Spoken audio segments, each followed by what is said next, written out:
Good morning again. I don't know, for you it may have been a coach or a teacher or a parent or grandma and grandpa, or a combination of different people, different times for different reasons. But I bet for all of us, somebody somewhere, maybe multiple somebodies, had to challenge us, to call us to something higher, to motivate us to something better, to encourage us to reach farther and higher and longer and wider, because maybe we were needing that. Maybe we were phoning it in. Maybe we were just thinking, oh, good enough is good enough, or whatever it might be.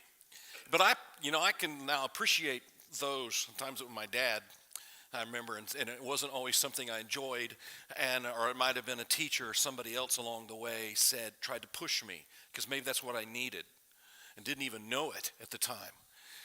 I love the book of Joshua. It's one of my favorite books of the Bible. It's the sixth book of the Bible, and it's a lot of history. But the theme of Joshua is victory, because at the beginning, Moses hands the baton of leadership to Joshua, and they cross the Jericho, and they begin the conquest. And so a lot of the book of Jericho is a lot of battles, a lot of wars, a lot of victories, and some defeats. But it's struggle, and it's struggling with God, and God using them and sending them and working with them. And you get to the end of the book of Joshua.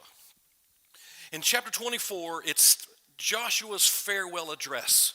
So as he ends his career, as he ends his work, and now his work is, after all of these decades, his work is done. He's going to, just like Moses had done at the end of the book of Deuteronomy, at the end of the book of Joshua, he's going to give his farewell address, kind of like a president before he turns the reins of power, and the new president comes and things like that. He'll have his final speech to encourage the nation. And there's a big challenge in this that he will deliver. And first, he's going to rehearse the history and remind them, because we need to be reminded of these things. We need to be reminded of, look what God has done for his people. And so he's going to rehearse their history, starting with right before Abraham all the way to current day. And so let's read that, and then he's going to use that to launch into the challenge they needed to hear. And frankly, guys, we do too. Okay, it still applies to us in a lot of ways. So here's where he starts in verse 1, last chapter of the book of Joshua. Then Joshua gathered all the tribes of Israel to Shechem and called for the elders of Israel and for their heads and their judges and their officers, and they presented themselves before God. So here's this great assembly. Now Joshua says to all the people, "Thus says the Lord, the God of Israel." So now it's God telling this through Joshua. "From ancient times your fathers lived beyond the river, namely Terah, the father of Abraham and the father of Nahor, and they served other gods.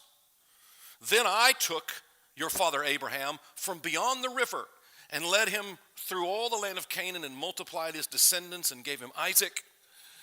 You can read about that in Genesis. "To Isaac I gave Jacob and Esau, and to Esau I gave Mount Seir to possess it, but Jacob and his sons went down to Egypt. Then I sent Moses and Aaron, and I plagued Egypt by what I did in its midst. And afterward I brought you out." There's Exodus. "I brought your fathers out of Egypt, and you came to the sea, and Egypt pursued your fathers with chariots and horsemen to the Red Sea. But when they cried out to the Lord, he put darkness between you and the Egyptians and brought the sea upon them and covered them. And your own eyes saw what I did in Egypt, and you lived in the wilderness for a long time." A lot of the people he's spoken to would have been children at that time and witnessed that. "But I brought you into the land of the Amorites who lived beyond the Jordan, and they fought with you, and I gave them into your hand, and you took possession of their land when I destroyed them before you. Then Balak the son of Zippor, king of Moab, arose and fought against Israel, and he sent and summoned Balaam of Beor to curse you, but I was not willing to listen to Balaam. And so he had to bless you, and I delivered you from his hand. You crossed the Jordan." Here we now into the book of Joshua. And the citizens of Jericho fought against you, and the Amorite and the Perizzite and the Canaanite and the Hittite and the Girgashite and the Hivite and the Jebusite. And I gave them into your hand. You crossed the Jordan and came to Jericho, and it just repeats right there. Why do I have two of those? Then I sent the hornet before you, and it drove you out of the two kings of the Amorites before you. But look at this, not by your sword or bow. You were at the battle, you were involved, you participated, but the battle belongs to the Lord, remember. I gave you a land in which you had not labored, and cities which you had not built. And you have lived in them, and you are eating of vineyards and olive groves which you did not plant. Wow. And so there's the history that he rehearses to set the stage for the challenge he's about to throw down to them. A couple of things you want to notice about these, first of all. Anytime you study the passage, you always start with, what do I learn about God from this? Okay? So start there. You see an exercise, a remembrance, a rehearsal of God's great power. Look at the strength and the mighty arm of God that it took to do all that. And that's the God we serve, a powerful, mighty, magnificent God. Look at his provision. Look at how God took care of them with manna, used hornets. He used all kinds of means and ways to provide for them, to protect them. And he graciously saw to them, sometimes protecting them from themselves, sometimes protecting them from other armies and invaders and other kinds of things. And so God did all of that. And so that's what you need to that's what we always constantly remember for our lives. I wasn't there, and I didn't participate in those things, but in our lives, we still have a powerful God. We still have a God that provides. We have a God that protects and takes care of us. What has God done for you? What has God done in your life? You need to remember that. You need to go back over those things and praise him and thank him for it and have a response. So there's going to be a response, and the response to this in the next verses as he continues is in the form of a command. In verse 14, he's going to give them 4 commands we'll look at real briefly. I'd encourage you to go back through and just kind of camp out on this. We'll sometimes study these out at more length. But he says, this is verse 14, now, therefore, see the therefore is because of the before. The therefore has to do with verses 1 through 13. Look what God has done, who God is. Because that's true, fear the Lord, serve him in sincerity and truth, and put away the gods which your fathers served beyond the river, these false gods that are no gods at all, the idolatry that has characterized their forebears, and serve the Lord. So really quickly, we get 4 things there. He tells them to fear the Lord. The Bible talks a lot about fearing the Lord. You can really go to the Proverbs a lot, Ecclesiastes and different things. It says the fear of the Lord is the beginning of wisdom. And it's not fear because there's fear and there's fear. 2 different ways that fear is used. And it's not the scared, cowering, whipped dog, tail between the legs, scared, groveling in the dirt fear. It's more of a reverent awe. It's knowing and getting at least the much sense as we can of who God is and what he has done and what that means, and just going, wow, just awestruck, amazed, blown away by who God is and what he's done, and just live that way. And in gratitude, serve him and obey him. He tells them next to serve him. Not just serve him automatically like some kind of a robot, I serve you, but in sincerity and truth. It's got to be real. It's got to be genuine. And that means to follow him, obey and do what he says, go where he sends and all of that, but with an authentic devotion, a real, live, trusting faith that says, man, I'm yours. I'm yours, God, no matter what. Now, sometimes that's easy, of course, right? Sometimes that's kind of hard. Because what if he sends me where I want to go there, and he says that? What if I want to do this, and he says, no, do that? What if I like this? He says, no, that's wrong. You can't. Go do this instead. But if my faith is real, it's genuine. It's not a Sunday only for 1 hour faith.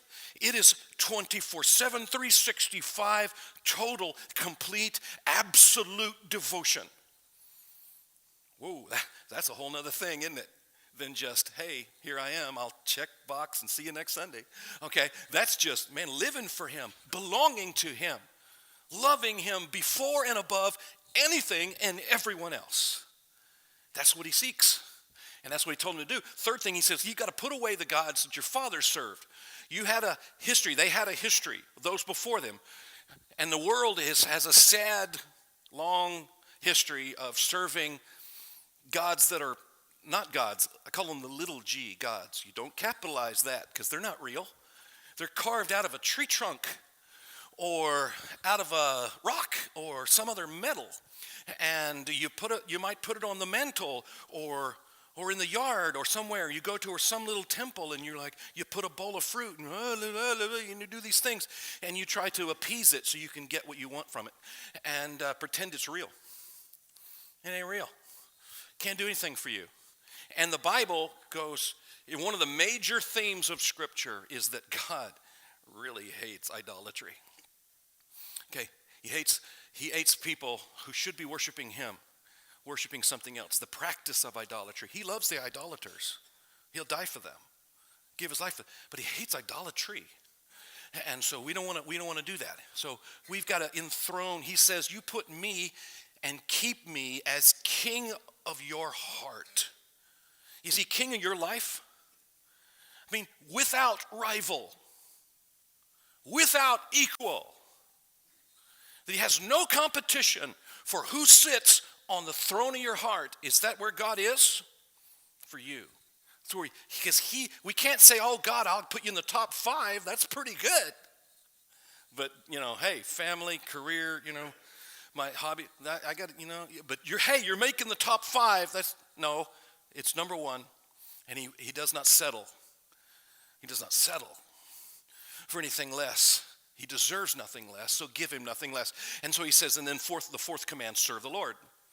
And that just means you do your faith. Faith is as faith does. So says James 2. So says Hebrews 11. So says so much of the New Testament and the examples of the Old Testament.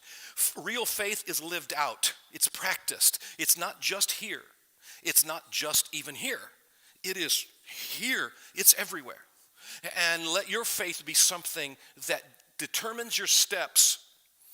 Let your faith and your belief be something that has to do with everything and every day and every decision, the words you pick, the agenda that you pursue, the thoughts of your heart and the emotions of your heart and everything else.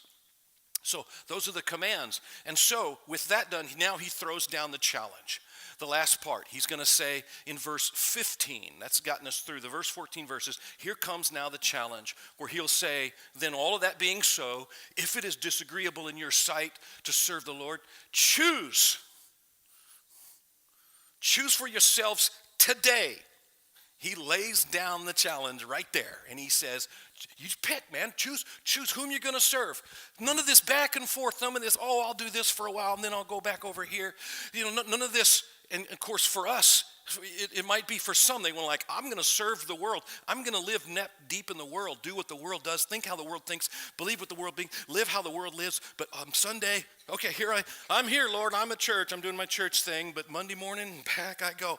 And I go back, and as if God would be okay with that, as if we could fool him. We only fool ourselves if we do that. And he says, so choose for yourself today whom you will serve, whether it's going to be the gods which your fathers served, beyond the river, or the God of the Amorites in whose land you're living, or the one true, holy, living God.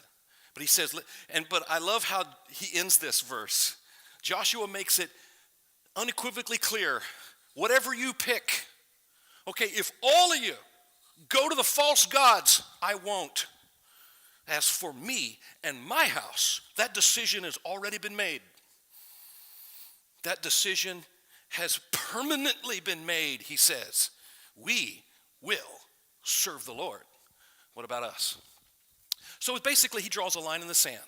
We've seen this sometime in movies and books and TV shows and things like that. Somebody will take a sword and they'll go, and you got to make your choice right then. And it's forced into, okay, if you're going to do this, you got to step on that side of the line. If it's going to be this, you got to. And here's what Joshua's doing: line in the sand, and he'll say, "Do this." You see another example in Exodus 32 where Moses has to do this, and he challenges them, and he says, "Pick your side." And he says, "Whoever's for the Lord." There was a rebellion going on, and he says, "Line in the sand. If you're for God, come to me." And see, they're forced to declare their allegiance at that point. And that's what Joshua's doing. So he's telling us there comes a time, and there comes a time and it may be many times we have to remake and recommit and redeclare, but you got to make a decision. You've got to pick a side. You can't just vacillate and go, I am, and try to play the field and play both sides and things like that. He says, take a stand. And there are times when it's been just necessary. Because if nobody knows, if the people in your life don't know who your God is, who your Lord is, whom you truly serve, why not? It should be kind of obvious. Okay, and you got to declare your allegiance. This is something that is verbalized. This is something that is made visible, made known. It's obvious for those that do it. Joshua is no secret who Joshua served. There's no secret who Joshua's God was. And he says, I serve the Lord. Me and my family, there's where we're going. No matter who else goes with us, even if nobody does, we'll serve the Lord. What about us? And so to illustrate this, I found this poem from my favorite theologian in the world. I hope maybe he's yours, because he's written some stuff that has just great theology. It's called the Zode, and I wanted to share it with you because it talks about this back and forth thing. It gets like this. It says, did I ever tell you about the young Zode who came to two signs in the fork of the road? Sometimes we've done that. We've come to a big decision point, a fork in the road in our life. One said to place 1, and the other place 2. So the Zode had to make up his mind what to do. Here he stands.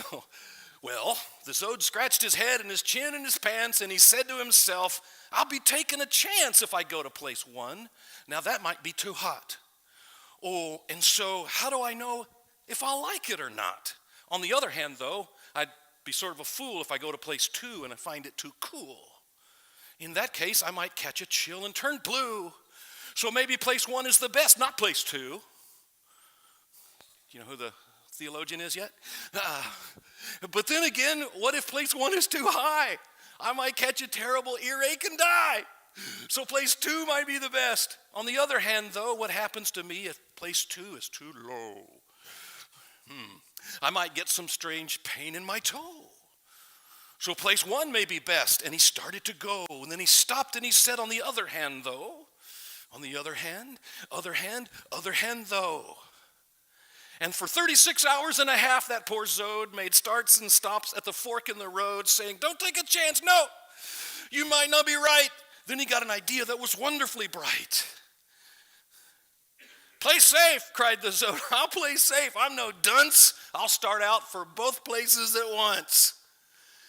And that's how the Zode, who would not take a chance, got no place at all with a split in his pants. I love this theologian because it really illustrates if we try to play it safe, if we try to just have it both ways.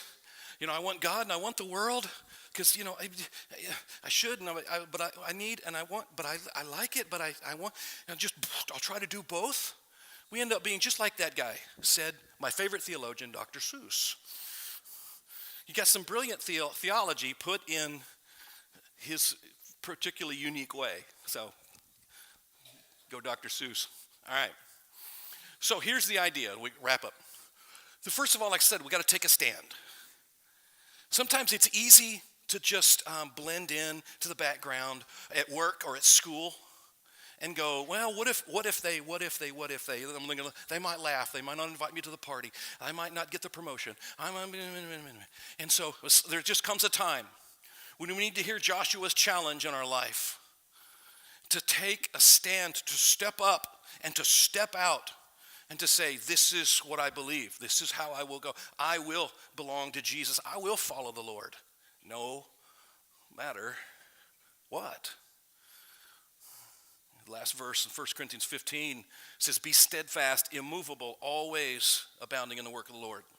Because see, what the things you do in God, they're not in vain. They're not worthless. They're not valueless. They matter because God makes it matter. And then secondly, we've got to choose carefully. We make lots of choices in life, but I'm talking about the choice. I'm talking about the tip of the spear, the most important, the top of the list, choice. You can talk God or the world. You can talk about the things that are eternal or the things that are temporary and earthly and pass away. You remember this movie? This was Indiana Jones and the Last Crusade. And it has to do with mostly the search for the Holy Grail, it's apparently by legend and all of that, that's supposed to be the Holy Grail was the cup with which Jesus drank when he gave the Lord's Supper in the upper room. And all of this search through all the centuries and da-da-da-da-da. It's been in a lot of movies. Well, Indiana Jones and his father, played by Sean Connery, they're involved because his dad was involved in this search for his whole life. And they finally find this place, this secret cave toward the end of the movie. And the bad guy there on the right, he's the antagonist. He's the bad guy that's chasing him, and he finally comes there, and he shoots the father, and the father's wounded. And anyway, they had to go through all these things, and they get to this cave where this guy's been guarding this stuff for like 700 years, and he says, okay, the Grail is here, but you're going to have to go through this test. And there's all of these, that middle picture in the back there's all of these cups. There's dozens and dozens of cups. And they're gold, and they got jewels all over them, and they're just tons of meat. And he basically says one of them is the Grail. And you got to pick it and then drink this water, and this water will give you everlasting life, or it'll kill you. And if you pick the wrong one, it'll kill you. It'll be great, and you'll survive if you pick the right one. Well, so of course, bad guy goes first because he's the one holding the gun, and he goes. He thinks. Of course, he's thinking worldly, so he picks one that is gold and beautiful and crusted with big fat jewels, and he's like, oh, Jesus was the king. It's got to be this fanciest one there. So he takes it and he scoops up the special water and he drinks and he melts. And the old soldier goes, he chose poorly. That's a great line, So Indiana Jones, because he's trying to save his dad at this point, he didn't care so much about the Grail as much as he cares about his dad. He's like, well, that didn't work, and so he goes along and he realizes Jesus was humble, and he picks one that's just the only one that's just plain Jane, looks like it's just made out of clay almost, and he just goes, all the other ones are. So he makes his choice, and he scoops up the water, he drinks it, and he lives. And the old guy standing there, he goes, you chose wisely. And it's interesting. It's an interesting scene in the movie, but it really illustrates the fact that we will stand at crossroads of different kinds in life a lot. Some decisions are minor; they're no big deal. You kind of go, I don't know. Do I take the red suit or the gray one? Do I take I take this car this way or that way? Do I get my tires changed at this store or that store? Do I get that food or this one? Okay, but there are others. At the very top of that list, there is who is going to sit on the throne of my heart? Who will I give my life in service and adoration and devotion to? Because you will be somebody. Will be something. All of us will have a God. Will it be little g or capital? And we've got to choose carefully because the choice has eternal implications. It really, really matters. So choose carefully. And then lastly, you got to stay off the fence. We can't be like the Zod. We can't try to just play it safe or play it both ways as if that's an option. There's never an option. You're either going to be for the Lord or not, and you're going to be His or you won't. And so get off the fence, because one of the you go to Revelation 3, one of the 7 churches that the letter is written to, tried to maybe have it both ways, and he says, I can see that you're neither hot or cold. If you try to I don't want to be hot because that's just too intense. That's too over the top for God. Those are Jesus freaks, man. Those guys are just. That's just getting crazy. Let's be reasonable about this. Let's not be some fanatic for Jesus. He's not even cold. So they want to pretend they're Christians without being Christian, and they weren't even cold. And he says you're lukewarm. Lukewarm. And so Jesus is like, I'll spit you out of my mouth. How would you like to be called Jesus's spit? It's like, ugh. I don't want to be something that Jesus wants to hurl. And I suppose you don't either. We got to stay off the fence. See, there's no Switzerland in the kingdom of God. Switzerland is a little country that always tries to stay out of all the fights. I'm not going to pick a side. We're just going to be neutral. We're just Switzerland. So World War II, everybody around them is at war. We're like, we're just, we're not going to help. We're not going to supply any soldiers. We're just going to like, that looks terrible. And that might be great for Switzerland. But the kingdom of God is not a spiritual Switzerland.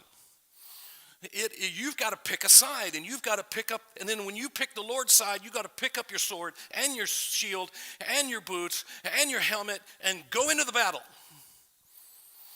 And we can't pretend like it's otherwise. So choose. Pick a side. The challenge is laid before us. The line is in the sand, and it will be over and over and over in this life. As we face temptations, you got to choose. You give in or not. When we face situations, when people are challenging us, whatever it is, choose today. And then tomorrow when you get up, choose tomorrow. And the day after that. And for however long the Lord gives us life. Let's choose. And I don't know about you, but I do know about me and my family. As for me and my family, we will serve the Lord. How about you? Come while we stand and sing together.